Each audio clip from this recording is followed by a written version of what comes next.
अगर आप श्रीमद् भागवत कथा को सुनना चाहते हैं तो ध्यानपूर्वक सुनें। साथ ही एक आग्रह करूंगा कि जिस तरह से आप किसी को वस्तु या पैसे दान करते हैं, ठीक उसी प्रकार मेरे भागवत ज्ञान चैनल को लाइक सब्सक्राइब करने से मुझे एक बड़ा दान मिल जाएगा।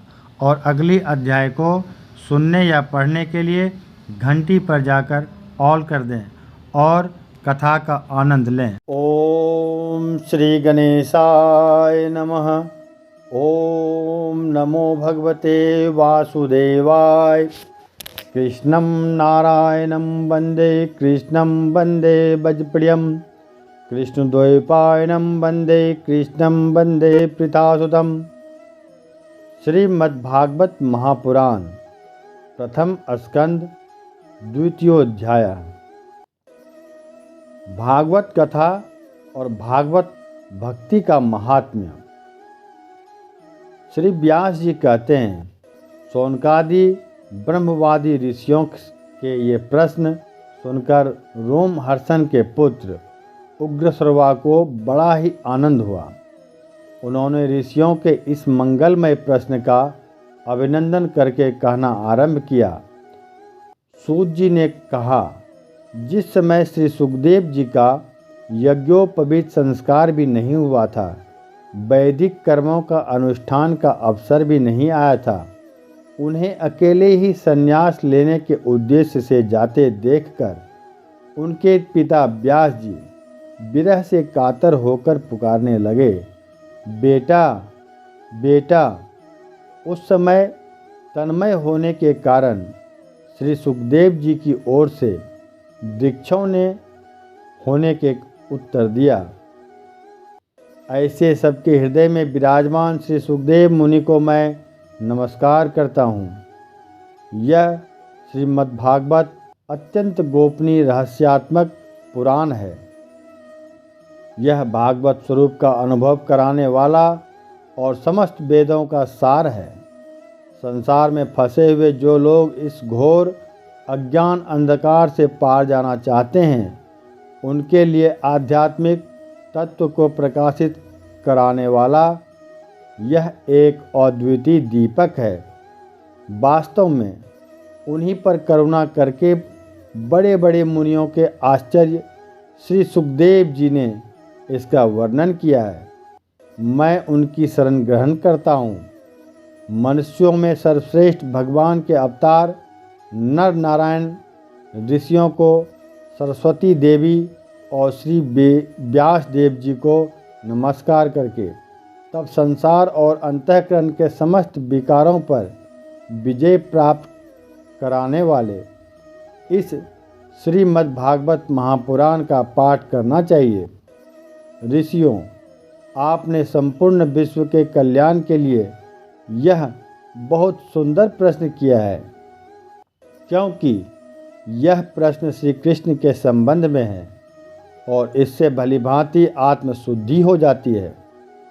मनुष्यों के लिए सर्वश्रेष्ठ धर्म वही है जिससे भगवान श्री कृष्ण में भक्ति हो। भक्ति भी ऐसी जिसमें किसी प्रकार की कामना न हो और जो नित्य निरंतर बनी रहे। ऐसी भक्ति से हृदय आनंद स्वरूप परमात्मा की उपलब्धि करके कृतकृत्य हो जाता है। भगवान श्री कृष्ण में भक्ति होते ही, अनन्य प्रेम से उनमें चित्त जोड़ते ही निष्काम ज्ञान और वैराग्य का आविर्भाव हो जाता है। धर्म का ठीक ठीक अनुष्ठान करने पर भी यदि मनुष्य के हृदय में भगवान की लीला कथाओं के प्रति अनुराग का उदय न हो तो वह निराश्रम ही श्रम है। धर्म का फल है मोक्ष। उसकी सतर्कता अर्थ प्राप्ति में नहीं है। अर्थ केवल धर्म के लिए है। भोग विलास उसका फल नहीं माना गया है। भोग विलास का फल इंद्रियों को तृप्त करना नहीं है। उसका प्रयोजन है केवल जीवन निर्वाह। जीवन का फल भी तत्व जिज्ञासा है। बहुत कर्म करके स्वर्ग आदि प्राप्त करना उसका फल नहीं है। तत्ववेता लोग ज्ञाता और ज्ञेय के भेद से रहित अखंड अद्वितीय सच्चिदानंद स्वरूप ज्ञान को ही तत्व कहते हैं। उसी को कोई ब्रह्म, कोई परमात्मा और कोई भगवान के नाम से पुकारते हैं। श्रद्धालु मुनिजन भागवत श्रवण से प्राप्त ज्ञान परमात्मा का अनुभव करते हैं। शौनकादि वैराग्य युक्त भक्ति से अपने हृदय में उस परमात्मा स्वरूप ऋषियों, यही कारण है कि अपने अपने वर्ण तथा आश्रम के अनुसार मनुष्य जो धर्म का अनुष्ठान करते हैं उसकी पूर्ण सिद्धि इसी में है कि भगवान प्रसन्न हो। इसलिए एकाग्र मन से भक्त वत्सल भगवान का ही नित्य निरंतर श्रवण, कीर्तन, ध्यान और आराधना करना चाहिए। कर्मों की गांठ बड़ी कड़ी है। विचारवान पुरुष भगवान के चिंतन की तलवार उस गांठ को काट डालते हैं। तब भला ऐसा कौन मनुष्य होगा जो भगवान की लीला कथा में प्रेम न करे। शौनकादि ऋषियों पवित्र तीर्थों का सेवन करने से महत्व सेवा, तदंतर श्रवण की इच्छा, फिर श्रद्धा, तत्पश्चात भगवत कथा में रुचि होती है। भगवान श्री कृष्ण के यश का श्रवण और कीर्तन दोनों पवित्र करने वाले हैं। वे अपनी कथा सुनने वालों के हृदय में आकर स्थित हो जाते हैं और उनकी अशुभ वासनाओं को नष्ट कर देते हैं, क्योंकि वे संतों के नित्य सुहृदय हैं। जब श्रीमद्भागवत अथवा भगवत भक्तों के निरंतर सेवन से अशुभ वासनाएं नष्ट हो जाती है, तब पवित्र कीर्ति भगवान श्री कृष्ण के प्रति अस्थायी प्रेम की प्राप्ति होती है। तब रजोगुण और तमोगुण, भाव, काम और लोभादि शांत हो जाते हैं और चित्त इनसे रहित होकर सत्वगुण में स्थित एक निर्मल हो जाता है। इस प्रकार भगवान के प्रेममयी भक्ति से जब संसार की समस्त आसक्तियाँ मिट जाती है, हृदय आनंद से भर जाता है, तब भगवान के तत्व का अनुभव अपने आप हो जाता है।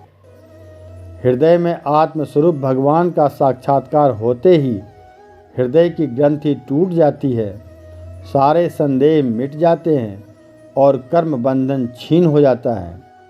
इसी से बुद्धिमान लोग नित्य निरंतर बड़े आनंद से भगवान श्री कृष्ण के प्रति प्रेम भक्ति करते हैं, जिससे आत्म प्रसाद की प्राप्ति होती है। प्रकृति के 3 गुण हैं, सत्व, रज और तम।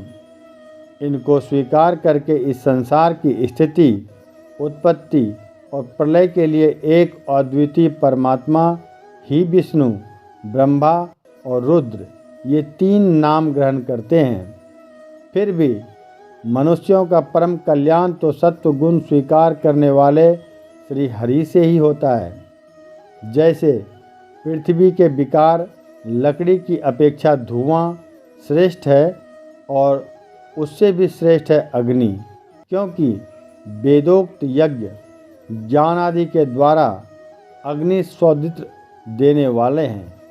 वैसे ही तमोगुण से रजोगुण श्रेष्ठ है और रजोगुण से भी सत्वगुण श्रेष्ठ है, क्योंकि वह भगवान का दर्शन कराने वाला है। प्राचीन युग में महात्मा लोग अपने कल्याण के लिए विशुद्ध सत्वमय भगवान विष्णु की ही आराधना किया करते थे।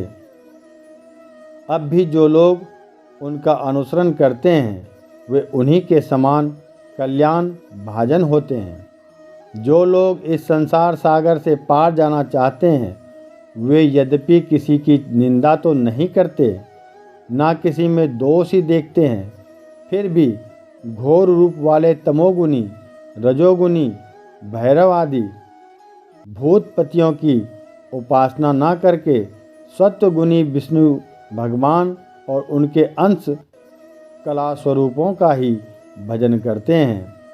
परंतु जिसका स्वभाव रजोगुनी अथवा तमोगुनी है वे धन, ऐश्वर्य और संत की कामना से भूत, पीतर और प्रजापतियों की उपासना करते हैं, क्योंकि इन लोगों का स्वभाव उनसे मिलता जुलता होता है। वेदों का तात्पर्य श्री कृष्ण में ही है। यज्ञों के उद्देश्य श्री कृष्ण ही हैं।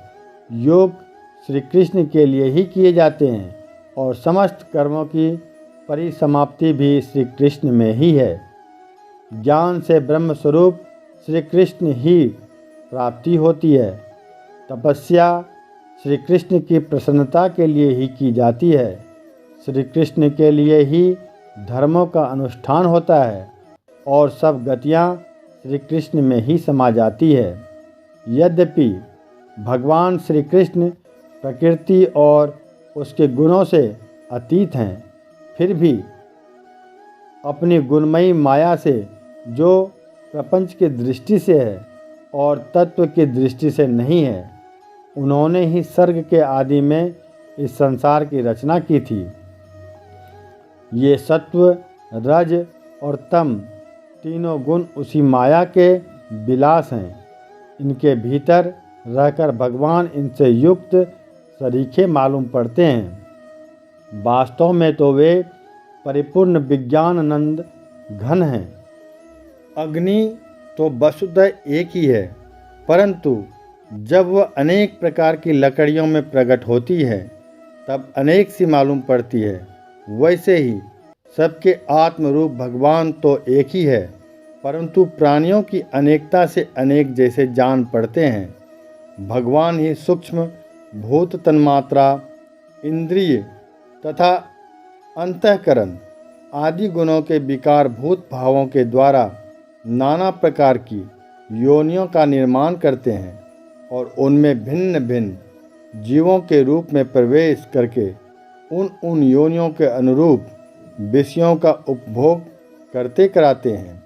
वे ही संपूर्ण लोकों की रचना करते हैं और देवता, पशु पक्षी, मनुष्य आदि योनियों में लीला अवतार ग्रहण करके सत्वगुण के द्वारा जीवों का पालन पोषण करते हैं। तो इस तरह से प्रथम स्कंद का द्वितीय अध्याय समाप्त हुआ।